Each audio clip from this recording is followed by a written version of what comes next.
আজকে আমি আপনাদের দেখাবো কিভাবে আপনারা সি প্যানেল থেকে ওয়ার্ডপ্রেস ডিলিট করে দিবেন। তো চলুন শুরু করি। এর জন্য আপনারা প্রথমে আপনাদের সি প্যানেলে লগ ইন করবেন ইউজার নেম পাসওয়ার্ড দিয়ে। আমি লগ ইন করতেছি। এরপর এখান থেকে সার্চ বারে সার্চ করবেন সফটকলাস অ্যাপস ইনস্টলার। এই যে উপরে দেখতে পাচ্ছেন, এখানে ক্লিক করবেন। তারপর এখান থেকে এই যে ইনস্টলেশন 1 আপনারা এখানেও ক্লিক করতে পারেন, অথবা এই যে দেখতে পাচ্ছেন এখানে ব্লকস, এখানেও ক্লিক করতে পারেন। তারপর ওয়ার্ডপ্রেস এখানে ক্লিক করবেন।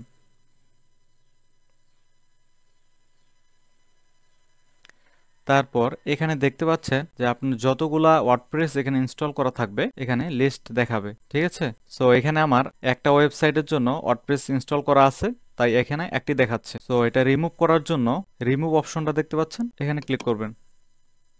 এখান থেকে একটু নিচে আসবেন, আসার পরে রিমুভ ইনস্টলেশন, জাস্ট এখানে ক্লিক করবেন।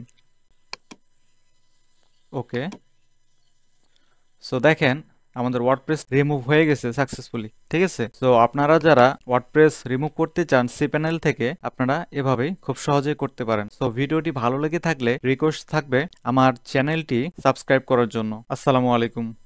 আসসালামু আলাইকুম। আপনারা যারা নতুন আছেন আমার চ্যানেলে, সবার প্রতি আমার রিকোয়েস্ট থাকবে আমার চ্যানেলটি সাবস্ক্রাইব করার জন্য। আমি আপনাদের সাপোর্ট চাই। আপনারা যদি আমাকে সাপোর্ট করেন, আমার চ্যানেল সাবস্ক্রাইব করেন, আমার ভিডিও দেখেন, তাহলে আমি আরো ইন্সপায়ার হব, আরো ভালো ভালো ভিডিও নিয়ে আসবো। সো আমি আশা করি আমাকে আপনার ছোট ভাই অথবা বড় ভাই মনে করে আমার চ্যানেলটি সাবস্ক্রাইব করে আমার পাশেই থাকবেন। নির্দিষ্ট একটি গুগল ম্যাপের লোকেশন কিভাবে আপনার ওয়ার্ডপ্রেস ওয়েবসাইটে গুগল ম্যাপ সহ অ্যাড করবেন, এটি আমি আজকে আপনাদের দেখাবো। সো চলুন শুরু করি। এর জন্য আপনারা প্রথমে গুগল ম্যাপ ওপেন করবেন, ব্রাউজারে সার্চ করবেন ম্যাপস গুগল। এরপর এখান থেকে গুগল ম্যাপসে ক্লিক করবেন। এখানে আপনার যে নির্দিষ্ট লোকেশন, যে এরিয়াটা আপনারা সিলেক্ট করতে যাচ্ছেন, সেই এরিয়াটা এখানে সার্চ করবেন। সো আমি এখান থেকে একটা অ্যাড্রেস নিয়ে নিয়েছি আগেই। সো এটা আমি এখন এখানে পেস্ট করব এবং সার্চ করব। সো দেখেন এখানে আমাকে একটা নির্দিষ্ট লোকেশন দিয়ে দিয়েছে। সো এই নির্দিষ্ট লোকেশন সহ গুগল ম্যাপ আমার ওয়ার্ডপ্রেস ওয়েবসাইটে শো করানোর জন্য এখান থেকে শেয়ার করুন এই বাটনে ক্লিক করবেন। তারপর এখান থেকে ম্যাপটি এমবেড করুন, অথবা ইংলিশে যদি দেখেন তাহলে থাকবে এমবেড দ্য ম্যাপ, এখানে ক্লিক করবেন। তারপর এখান থেকে HTML কপি করুন, এখানে ক্লিক করবেন। HTML কোডটি কপি করে নেবেন। তারপর আপনাদের ওয়েবসাইটে চলে আসবেন। এটা আমি দেখাচ্ছি ব্লক এডিটর থেকে দেখাচ্ছি, ওয়ার্ডপ্রেস ওয়েবসাইটে ব্লক এডিটর থেকে দেখাচ্ছি। তারপর দেখাবো কিভাবে আপনারা এলিমেন্টর এডিট করেও ওয়ার্ডপ্রেস ওয়েবসাইটে গুগল ম্যাপ বসাতে পারবেন। তো এখন আমি দেখাই ব্লক থেকে। এখানে প্লাস আইকনে ক্লিক করবেন। তারপর এখানে সার্চ করবেন HTML, এখানে ক্লিক করবেন। এখানে আপনার পুরো কোডটা বসিয়ে দিবেন, দেওয়ার পরে সেভ। এখন পোস্ট ভিউ করবেন। এখানে আমাদের গুগল ম্যাপটি অলরেডি পোস্ট হয়ে গেছে। এখন আপনি যদি চান যে আপনার গুগল ম্যাপটির সাইজ ওয়াইড অথবা হাইট একটু কম বেশি করবেন, তাহলে এখান থেকে দেখতে পাচ্ছেন এই কোডে এসে আপনি ঠিক করে নেবেন। ওয়াইড আপনি ইচ্ছে মতো দিয়ে নেবেন এবং হাইট আপনি ইচ্ছে মতো দিয়ে নিতে পারবেন। দিয়ে জাস্ট এখান থেকে সেভ। এলিমেন্টর দিয়ে এডিট করার জন্য এখানে উপর থেকে এলিমেন্টরে ক্লিক করবেন। এখান থেকে প্লাস আইকনে ক্লিক করবেন। তারপর এই এরিয়াটি সিলেক্ট করবেন যেটা সিঙ্গেল। ঠিক আছে, এখান থেকে প্লাস আইকনে ক্লিক করবেন। তারপরে এখানে এসে সার্চ করবেন HTML। এই যে HTML কোড চলে আসছে, এটা জাস্ট এখান থেকে ড্র্যাগ এন্ড ড্রপ করবেন। এখানে ক্লিক করার পর লেফট সাইডে আপনার কোড দেওয়ার অপশন আছে, এখানে জাস্ট কোডটা প্রেস করে দিয়ে দেবেন, তাহলেই হবে। তো দেখতে পাচ্ছেন এখানে কোডটা দেওয়ার সাথে সাথে এখানে আমাদের ম্যাপটি শো করতেছে। ঠিক আছে, জাস্ট এখান থেকে পাবলিশে ক্লিক করবেন। এখন যদি আমি দেখি, দেখেন সেটআপ হয়ে গেছে। সো এখানে দেখেন আমাদের গুগল ম্যাপটি একটি নির্দিষ্ট লোকেশন সহ এখানে শো করতে। ঠিক আছে, তো আপনারা যারা এটা করতে পারেন না, আমি আশা করি এখন এটি খুব সুন্দরভাবে আপনারা বুঝতে পেরেছেন এবং খুব সুন্দরভাবে এটি করতে পারবেন আপনার অথবা আপনার ক্লায়েন্টের ওয়েবসাইটের জন্য। তো আজকে এ পর্যন্তই, সবাই খুব ভালো থাকবেন। আসসালামু আলাইকুম। আসসালামু আলাইকুম। তো চলুন আজকে আমরা দেখি কিভাবে কপিরাইট ফ্রি কন্টেন্ট রাইট করা যায়। সো আপনারা কন্টেন্ট রাইটিং এর জন্য চ্যাটজিপিটি থেকে কন্টেন্ট রাইট করবেন এবং চ্যাটজিপিটি আপনাকে যে কন্টেন্ট দিবে এই কন্টেন্টগুলা 100% কপিরাইট ফ্রি হবে না, কিছু পার্সেন্ট কপিরাইট থাকবে। ঠিক আছে, সো আপনার কন্টেন্টটা 100% কপিরাইট ফ্রি করার জন্য বিভিন্ন ধরনের টুলস ইউজ করতে হবে যাতে আপনার কন্টেন্টগুলি কপিরাইট ফ্রি করা যায়। সো এর মধ্যে বেস্ট একটা টুলস হচ্ছে কুইলবিল্ট। সো চলুন আমরা দেখি এটা কিভাবে করা যায়। সো এর জন্য আপনারা সার্চ বারে সার্চ করবেন কুইলবট।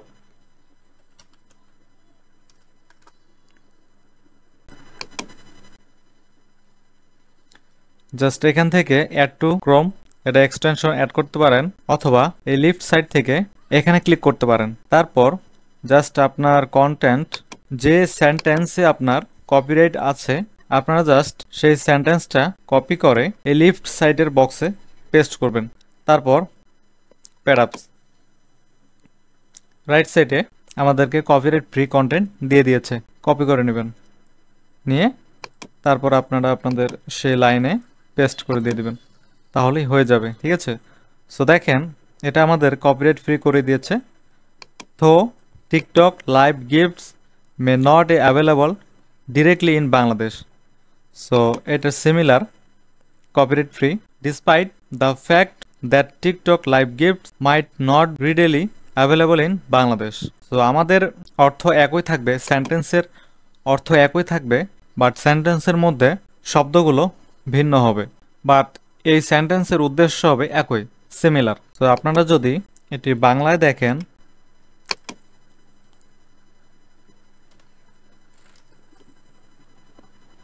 তাহলে দেখেন এটা আমাদের কপিরাইট কন্টেন্ট এন্ড এটা আমাদের কুইলবট দিয়েছে। দেখেন যদিও টিকটক লাইভ উপহার বাংলাদেশে সরাসরি উপলব্ধ নাও হতে পারে, কুইলবট কি দিয়েছে, যদিও টিকটক লাইভ উপহার বাংলাদেশে সহজে পাওয়া যাবে না। ঠিক আছে, উদ্দেশ্য কিন্তু একই, বাট সেন্টেন্স আলাদা। ঠিক আছে, সো এভাবেই আপনারা আপনাদের ওয়ার্ডপ্রেস ব্লগ রাইটিং অথবা যে কোনো পোস্ট রাইটিং এর ক্ষেত্রে এভাবে কুইলবট থেকে কপিরাইট ফ্রি কন্টেন্ট নিতে পারেন। আশা করি খুব সহজে বুঝতে পেরেছেন যে কিভাবে কুইলবট থেকে কন্টেন্ট কপিরাইট ফ্রি করা যায়, খুবই সহজ। ঠিক আছে, সো ভিডিওটি ভালো লেগে থাকলে অনুগ্রহ করে আমার চ্যানেলটি সাবস্ক্রাইব করার জন্য রিকোয়েস্ট থাকলো। এখন আমরা যাব ক্যানভাতে। আমাদের একটি ইমেজ প্রয়োজন, আমরা এখান থেকে একটা ইমেজ নিয়ে আসব। সো ব্লগের ইমেজগুলো সাধারণত ওয়াইড হবে 1200 এবং হাইট হবে 630 অথবা 660। সো আপনারা এটার জন্য গুগলে অথবা চ্যাটজিপিটিতে সার্চ করতে পারেন যে ব্লগের জন্য, ওয়ার্ডপ্রেস ব্লগের জন্য ইমেজ সাইজ পিক্সেল, তাহলে আপনাকে চ্যাটজিপিটি অথবা গুগল দিয়ে দিবে। এখান থেকে জাস্ট ক্রিয়েট, এখানে আসার পরে সোজা চলে আসবেন অ্যাপসে। অ্যাপসে আসার পর এখানে ক্লিক করবেন ফটোস, তারপর এখানে উপরে ক্লিক করবেন পারফেক্ট ইমেজের জন্য টার্গেট কিওয়ার্ডস দিয়ে এখানে সার্চ করবেন। দেখেন আমি এসইও দিয়ে সার্চ দেওয়াতে এখানে কিছু ইমেজ চলে এসছে। সো আমি এখন টাইটেল দিয়ে সার্চ করি, দেখি কি আসে। ওকে, দেখতে পাচ্ছেন এখানে অলরেডি কিছু ইমেজ এসে গেছে। সো এখান থেকে ইমেজটা আসার পরে ইমেজের উপরে রাইট বাটন ক্লিক করবেন, করার পরে set image as background, local and organic SEO. So এর জন্য আমি এই ছবিটি সিলেক্ট করব। সো এই ইমেজটি যদি আপনাদের মনে হয় যে না ঠিকভাবে বসে নাই, তো এর জন্য এখানে ডাবল ক্লিক করবেন, এই ইমেজটা ইচ্ছে মতো পছন্দ অনুযায়ী টেনে বসাবেন। এখন আমি এই ইমেজটি ডাউনলোড করব। ডাউনলোড করার জন্য শেয়ার বাটনে ক্লিক করব, এখান থেকে ডাউনলোড এবং এখান থেকে জেপিজি। যেহেতু আমাদের ইমেজটি অপটিমাইজ করা প্রয়োজন, পিএনজিতে ইমেজ কখনো অপটিমাইজ করা যায় না। সো এখন এখান থেকে ডাউনলোডে ক্লিক করব। সো দেখতে পাচ্ছেন যে এখানে ইমেজটি ডাউনলোড হচ্ছে না। যদি এরকম কখনো আসে তাহলে কি করবেন, এখানে জাস্ট আরেকটি পেজ নেবেন, নিয়ে কয়েকটি ডিজাইন এখানে নিয়ে আসবেন, তারপর আবার শেয়ারে যাবেন, শেয়ার থেকে ডাউনলোড, তারপরে এখান থেকে আপনার প্রথম ইমেজটি সিলেক্ট করবেন, আপনি ইমেজটি ডিজাইনটি যেখানে থাকবে, তারপরে ডান, এখান থেকে জেপিজি, তারপর ডাউনলোড।